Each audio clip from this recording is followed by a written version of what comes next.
جس شخص پر صدقہ فطر واجب ہے اس پر بقرہ عید کے دنوں میں قربانی کرنا بھی واجب ہے۔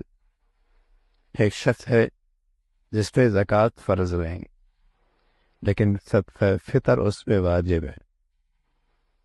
زکوٰۃ فرض نہیں اس لیے کہ زکوٰۃ کے لیے پورے سال کا گزرنا ضروری ہے، اور صدقہ فطر کے لیے پورے سال کا گزرنا ضروری نہیں۔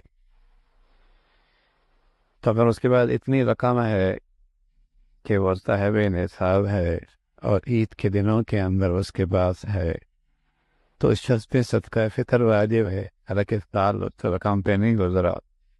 تو اسی طرح جس شخص پہ صدقہ فطر واجب ہے اس پر عید الضحیٰ کے دنوں میں قربانی بھی واجب۔ ضروری نہیں کہ وہ ایسا مالدار ہے کہ اس نے زکوٰۃ بھی ادا کرنی ہے، ضروری نہیں ہے، لیکن صدقہ فطر اگر اس پہ واجب ہے تو اس پر قربانی کے دنوں کے اندر قربانی بھی واجب ہے۔ اور یہ وجوب گھر کے ایک فرد پر نہیں ہے۔ اگر بیٹا اس حیثیت کا ہے، بالغ ہے، بیٹی کے پاس 1 تولہ آدھا تولہ سونا ہے، واجب ہے، میاں بھی ہے، بیوی بھی ہے، ابا بھی ہے، اماں بھی ہے، تو ان سب کی اگر حیثیت ایسی ہے کہ ان پہ صدقہ فطر واجب ہے تو سب پر علیحدہ علیحدہ قربانی بھی واجب ہے۔ سارے گھر کے لیے ایک قربانی کر دینا یہ کافی نہیں۔ اور سبحان اللہ، بات خوش نصیب ہوتے ہیں جنہیں اللہ نے خوشحالی دی ہوتی ہے اور سمجھتے ہیں کہ یہ نیکی ایسی ہے جو ان 3 دنوں میں نصیب ہوتی ہے، پورے سال میں نصیب نہیں ہوتی، اور نیکی بھی ایسی کہ ہر بال پہ نیکی ہے، تو وہ کیوں نہ ہو کہ اس موقع پہ یہ نیکی کثرت سے کی جائے۔ تو پھر وہ قربانیاں کثرت سے کرتے ہیں، اللہ کے نبی کی طرف سے، صحابہ کی طرف سے، اولیاء اللہ کی طرف سے، اپنے گئے ہوئے ماں باپ کی طرف سے، اپنی نابالغ اولاد کی طرف سے، اور یہ ساری قربانیاں نفلی ہوتی ہیں۔ کمائی کا موسم ہے، ایسی نیکی کا موسم پھر 1 سال کے بعد نصیب ہوتا ہے، اللہ نے خوشحالی دے رکھی ہے، تو ایسے لوگ کثرت سے قربانی کیا کر۔ خود اللہ کے نبی صلی اللہ علیہ وسلم نے عید الاضحیٰ کے موقع پہ ایک مرتبہ 100 اونٹ ذبح کی۔ کوئی کہے کہ معاشی طور پہ اس کا تو بڑا نقصان ہوتا، اتنی رقم جو ہے وہ خیرات کر دیتے، کسی کی شادیاں کرا دیتے، کسی کا علاج کرا دیتے، کوئی مسجد بنا دیتے، کوئی ہسپتال بنا دیتے۔ حالانکہ اس وقت اقتصادی اور معاشی حالت کیا تھی، لیکن اتنی کثرت سے قربانی، سبحان اللہ۔ اور یہ کیوں کی جا رہی ہے؟ اللہ کو راضی کرنے کے لیے۔ اور سچی بات ہے کہ مسلمان کی تو ایمان ہے، وہ مولا راضی ہو گیا تو ساری معاشی اور اقتصادی وسائل بھی حاصل ہو سکتے ہیں، اور اگر وہی ناراض ہو گیا تو اقتصادی اور معاشی کے جتنے نقطے ہیں وہ بنے بنائے بھی اجڑ جائیں، ساری پلاننگ فیل ہو جائے۔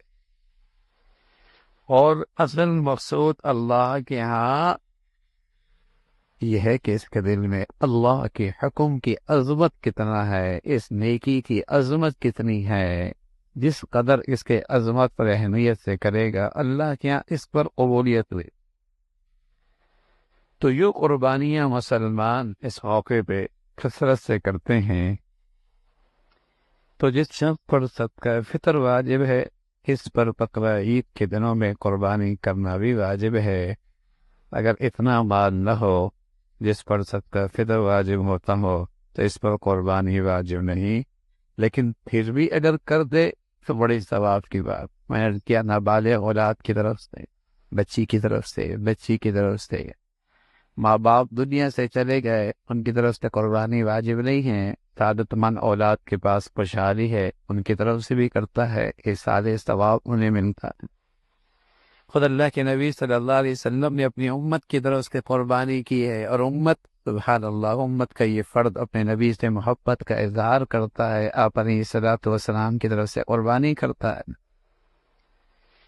کچھ قربانی تو گھر میں کر لیتا ہے، اور سبحان اللہ کچھ قربانیاں دور دراز علاقوں میں کرتا ہے، اور غریب اور ضرورت مند لوگوں تک اس کی گوشت بھی پہنچ جاتا ہے۔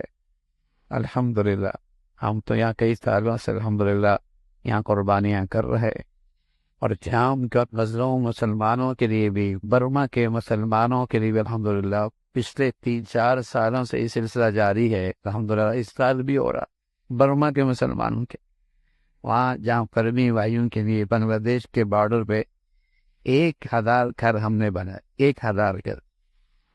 وہاں گھر جو بنتے ہیں وہ لکڑیوں کے بنتے ہیں، تو 1000 گھر بنے، تو الحمدللہ پچھلے چند سالوں سے وہاں ان کے لیے قربانی بھی ہو رہی ہے ترکی اداروں کے واسطوں سے، اور شام میں تو الحمدللہ ترکی اداروں کے واسطے سے یہ سلسلہ چل ہی رہا ہے، جہاں بیوہ بھی ہیں اور یتیم بھی ہیں، اور سبحان اللہ اس پہ اسلامی اخوت کا جو ایک رشتہ ہے، اس رشتے میں ایک خوشبو اور بہار بھی آتی ہے کہ کہاں کا مسلمان اور کہاں کے مسلمانوں کو یاد رکھ رہا۔ رشتہ کیا ہے؟ ایمان اسلام۔ تعلق کیا ہے؟ ایمان اسلام کا ہے۔ ان کا آپس میں یہ کون سی ایسی چیز ہے کہ ایک بر اعظم کا دوسرے بر اعظم نے، ایک ملک کا دوسرے ملک میں، یہ جو خدمت ہو رہی ہے کس بنیاد پر؟ ایمان اسلام کی بنیاد پر۔ تو یہی تو مسلمانوں کی شان تھی، یہی تو اخوت اور پیار تھا۔ تو یوں اس انداز سے الحمدللہ مسلمان دور دراز علاقوں میں جہاں ضرورت مند بھی ہوتے ہیں، کچھ اپنے گھر میں، تاکہ وہ شعار بھی زندہ رہے اپنے گھروں کے اندر بھی، تاکہ وہ جو قربانی کی ایک شکل ہے وہ بھی زندہ رہے، وہ بھی ایک دعوت ہے، پیغام ہے، وہ بھی ایک دعوت ہے، ایک پیغام ہے۔ تو اپنے گھروں کے اندر بھی اس کا کچھ نہ کچھ انداز ہو۔ سبحان اللہ، یہ شکر ہے، یہ وطن عزیز ہے، ورنہ دنیا میں تو اب مسلمانوں کے ہاں بھی یہ شعار آہستہ آہستہ ختم ہوتا چلا جا رہا ہے، اور انہیں اس قربانی کی سعادت اپنی آنکھوں کے سامنے نصیب نہیں ہوتی۔ صفائی کے نام پر پتہ نہیں کن کن ناموں سے مسلمانوں کو ان دینی احکامات سے دور کیا جاتا ہے۔ ہم اور یہ دن ابھی اشتہار دے رہے تھے، تو وہ ذرائع ابلاغ کی بہت ساری سائڈیں ہیں، انہوں نے اس اشتہاری کو ختم کر دیا۔ کیوں بھائی؟ اس لیے کہ ان کے نظر میں گوشت اور پھر ذبح ہونا، اس سے انہیں خوف آتا، ان کی نظر میں یہ قربانی ہی صحیح نہیں ہے کفار کے ہاں کہ ایک جانور کو اس انداز سے ذبح کیا جائے، ہاں اس انداز میں ذبح کیا جائے، اور کتنی نئی قسم کی مخلوق ہے اسے قربانی کا گوشت کھانے بھی نصیب نہیں ہوتا۔ عجیب سی آتی ہے خوشبو، یعنی قربانی کے دن کے اندر بھی وہ مرغی کھا رہا ہوتا ہے، وہ مرغی کھا رہا ہوتا ہے۔ ہمارے بزرگ تھے شیخ الحدیث رحمۃ اللہ علیہ، تو فرمایا کرتے تھے حضرت حسین احمد مدنی رحمۃ اللہ علیہ کے یہاں، اب کیا ان کے یہاں یہ قربانی کا گوشت سبحان اللہ ایک خاص دعوت کے موقع پہ رکھا جاتا تھا، اور یہ حضرات گوشت کو سکا کے پورا سال استعمال کرتے تھے۔ بلکہ اگر آپ 30 سال پیچھے چلے جائیں تو بڑی بوڑھیاں گوشت کو سکا لیا کرتی تھی، دھاگوں پہ بار رکھتی تھی، اور پھر اس کو پورا سال کم از کم چند مہینے اس کو استعمال کرتے تھے۔ تو آج شیخ الحدیث رحمۃ اللہ علیہ کے یہاں یہ گوشت رکھا جاتا، اور جب کوئی خاص مہمان آتا، ان خاص مہمان میں مدنی رحمۃ اللہ علیہ بھی تھے، جب وہ تشریف لاتے تو وہ قربانی کا گوشت ان کے ناشتے میں پیش کیا جاتا، اور وہ بھی بڑے شوق سے کھاتے، اس لیے کہ یہ اللہ کی طرف سے مہمانی ہے، یہ اللہ کی طرف سے مہمانی کہ یہ اللہ کے راستے میں اس نے قربانی کر دی، ذبح کر دیا، اللہ نے کہا چلو یہ میری طرف سے انعام ہے، گوشت بھی تم کھا سکتے، گوشت بھی تمہیں کھا سکتے ہیں۔ تو یہ بڑی برکت والا گوشت ہوتا ہے، اس کے اندر بڑی شفا ہوتی ہے، اس میں بڑی صحت ہوتی ہے۔ تو یہ عجیب مسلمانوں کے پاس دولت ہے، سبحان اللہ، نیکی بھی ہے، اجر بھی ہے، اور ساتھ ساتھ اس گوشت کے اندر اللہ رب العزت کی طرف سے ایک خاص انعام بھی ہے گوشت کی شکل میں۔ تو یہ قربانی شاعر اسلام میں سے ہے، شاعر اسلام میں سے ہے۔ تو گھروں کے اندر بھی اس کا اہتمام ہو، اور جب کثرت سے کر رہے ہیں تو اس طریقے سے دائیں بائیں اور دور دراز علاقوں میں اور اس طریقے سے اپنے مسلمان بھائی جو تکلیف اور آزمائش میں ہوتے ہیں ان کی خاطر بھی اتنا قربانی پہنچانا۔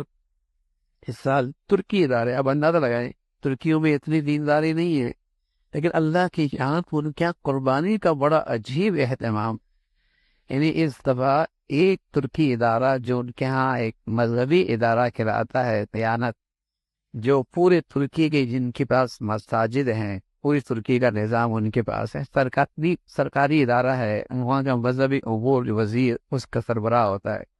اس دفعہ پاکستان میں ہمارے ساتھ یعنی ہمارے تعاون سے پاکستان میں مل کر 1000 گائیں کر رہا، 1000 گائیں، 1000 گائیں، یہ تقریباً 7000 قربانیاں وہ پاکستان میں کر رہا ہے، اور ساری قربانیاں تقریباً سندھ کے اندر اور ان کے دیہاتوں کے اندر ہم نے اس کا اہتمام کیا ہے۔